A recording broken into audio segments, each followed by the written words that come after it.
नमस्कार छात्रों। आज हम कक्षा 8वीं की पहली जो कविता है हे मातृभूमि वो पढ़ेंगे। उसके कवि है राम प्रसाद बिस्मिल जी। उनका परिचय हम पहले देखेंगे।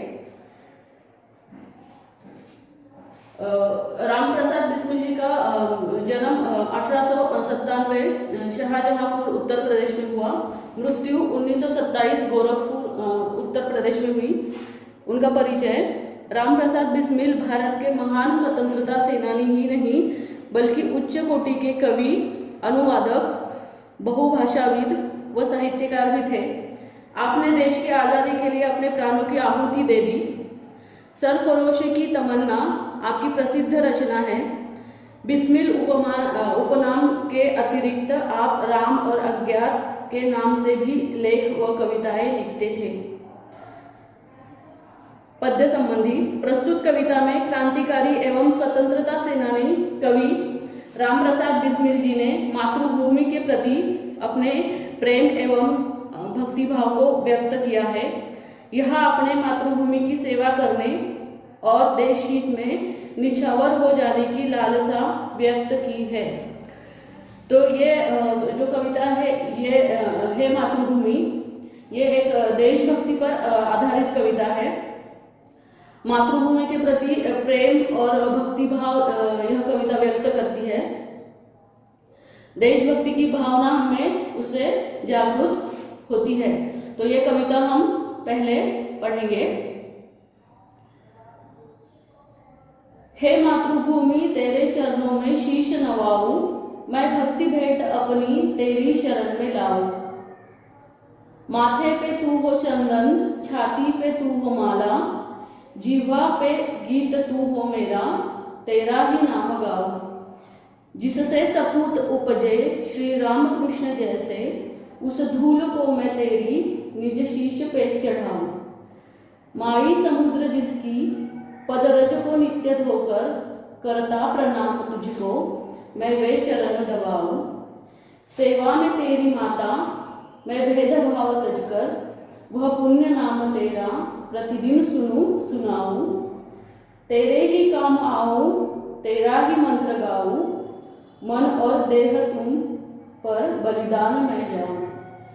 तो इस प्रकार ये एक देशभक्ति पर आधारित ये कविता है। हे मातृभूमि तेरे चरणों में शीश नवाऊं, शीश मतलब अपना सिर, नवाना मतलब झुकाना, मैं भक्ति भेंट अपनी तेरी शरण में लाऊं। तो यहाँ पे कवि क्या कहते हैं कि मैं अपना शीश, मैं अपना सिर हमेशा तुम्हारे चरणों में नवाना चाहता हूँ, क्योंकि हे मातृभूमि तुम ही मेरे लिए सब कुछ हो। तुम्हारे लिए मैं कुछ भी कर सकता हूँ। अपना सिर भी मैं आपके तुम्हारे चरण में नवाना चाहता हूँ, झुकाना चाहता हूँ। और तेरी ही शरण में मेरे भक्ति की भेंट जो है, भक्ति भावना जो है वो तुम्हारी शरण में मैं लाना चाहता हूँ। माथे पे तू हो चंदन, छाती पे तू हो माला, जीवा पे गीत तू हो मेरा, तेरा ही नाम गाओ।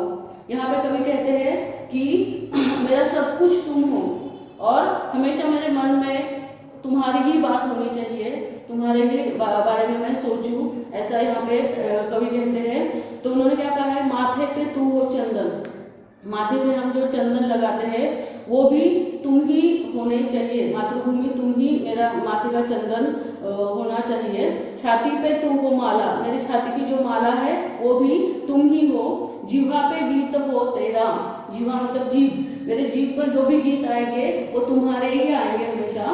तेरा ही नाम गाऊं, और तुम्हारा ही नाम मैं हमेशा गाना चाहता हूँ, और तुम्हारे लिए ही मैं सब कुछ मेरा अर्पण करना चाहता हूँ। मेरे पास जो भी है वो सब तुम्हारा ही है, ऐसा यहाँ पे कवि कहते हैं। जिससे सपूत उपजे श्री राम कृष्ण जैसे, उस धूल को मैं तेरी निज शीश पे चढ़ाऊं।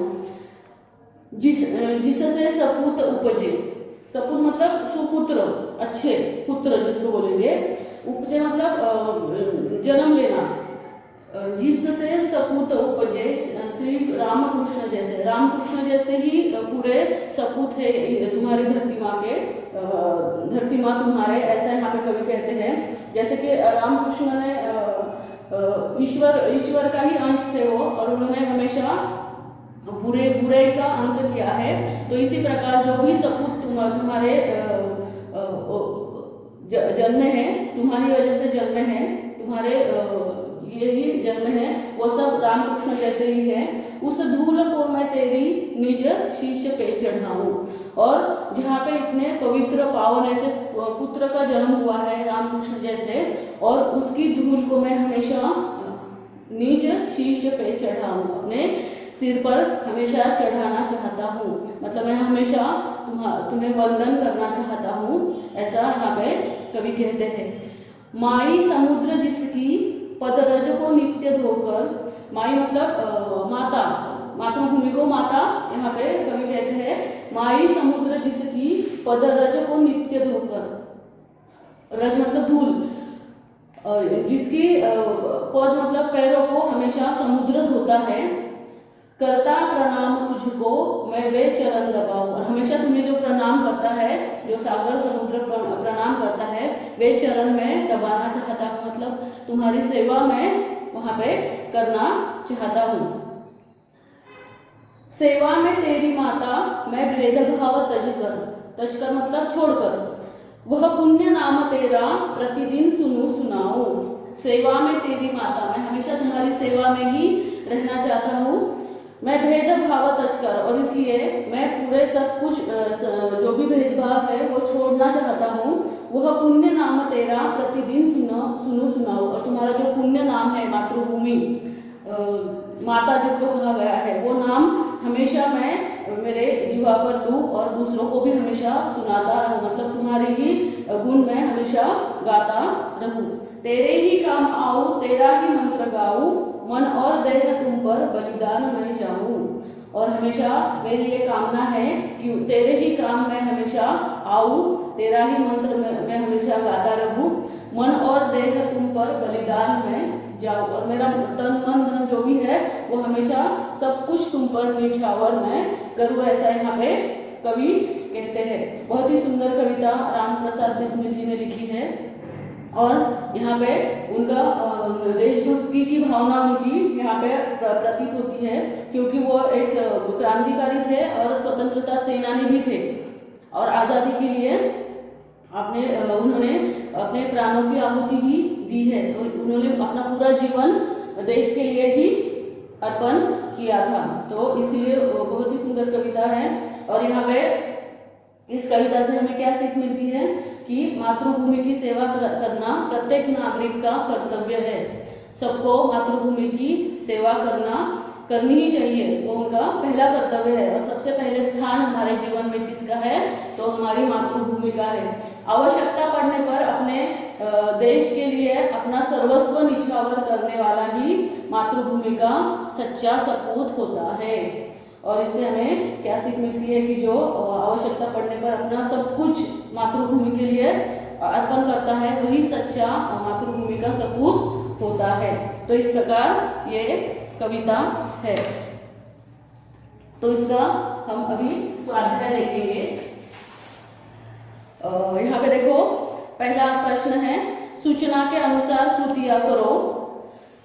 मातृभूमि की विशेषताएं लिखनी है वहाँ पे हमें। तो मातृभूमि की विशेषताएं क्या क्या आएंगी, पूरी कविता में से हमें लिखना है। तो पहला क्या आएगा कि रामकृष्ण जैसे सपूत इस धरती पर, इस मातृभूमि पर पैदा हुए हैं।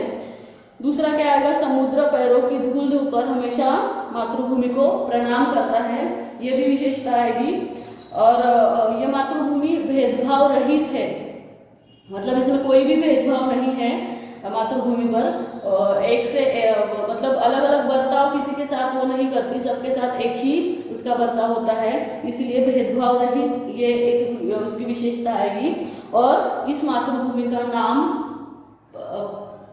नाम कैसा है, पुण्य नाम है, पवित्र नाम है। तो इस प्रकार ये विशेषताएं यहाँ पे हम लिख सकते हैं। दूसरा है कृति पूर्ण करो। कवि मातृभूमि के प्रति अर्पित करना चाहता है, क्या अर्पित करना चाहता है मातृभूमि के प्रति? अपना मन और अपना देह। अभी एक शब्द में उत्तर लिखना है। पहला है, कवि की जिह्वा पर इसके गीत हो। किसके गीत हो कवि की जिह्वा पर? जीभ पर मातृभूमि। एक ही शब्द में उत्तर आना चाहिए। दूसरा है, मातृभूमि के चरण धोने वाला। कौन चरण धोता है? समुद्र। तीसरा है, मातृभूमि के सपूत। कौन कौन से सपूत? राम कृष्ण। चौथा है, प्रतिदिन सुनने सुनाने योग्य नाम। प्रतिदिन सुनने सुनाने योग्य नाम कौन सा है? मातृभूमि, मातृभूमि का नाम। और पांचवा है, मातृभूमि के चरणों में इसे नवाना है। किसे नवाना है? इसे झुकाना है? शीश, अपना सिर। आगे का है चौथा, कविता की पंक्तियां पूर्ण करो। तो यहाँ पे हमें कविता की पंक्तियां पूर्ण करनी है। कविता देखकर भी आप वो पूरी कर सकते हैं। आपको वो कविता याद भी करनी है तो आपको बहुत ही इजीली वो पंक्तियां लिखनी आएगी। आगे का है, देखो, निम्न विराम चिन्हों के नाम लिखकर उनका वाक्य में प्रयोग करो। तो यहाँ पे विराम चिन्ह दिए हैं कुछ, उसके नाम लिखने हैं और उसका एक एक वाक्य बनाना है। आप मन से उसके वाक्य बना सकते हैं। पहला देखो, पूर्ण विराम है। दूसरा अर्ध विराम है। तीसरा प्रश्नवाचक चिन्ह है। चौथा योजक चिन्ह है। पांचवा विस्मयादिबोधक चिन्ह है। छठवां अवतरण चिन्ह है। सातवां दोहरा अवतरण चिन्ह और आठवां निर्देशक चिन्ह। तो इस प्रकार इसके यहाँ पे चिन्ह है। तो वो उसके नाम लिखकर आपको क्या करना है? उसका एक एक वाक्य लिखना है। जैसे कि पूर्ण विराम का वाक्य कौन सा भी आप लिख सकते हैं, जैसे कि एक राजा था, वैसे ही आगे के वाक्य आपको लिखने हैं। तो इसी प्रकार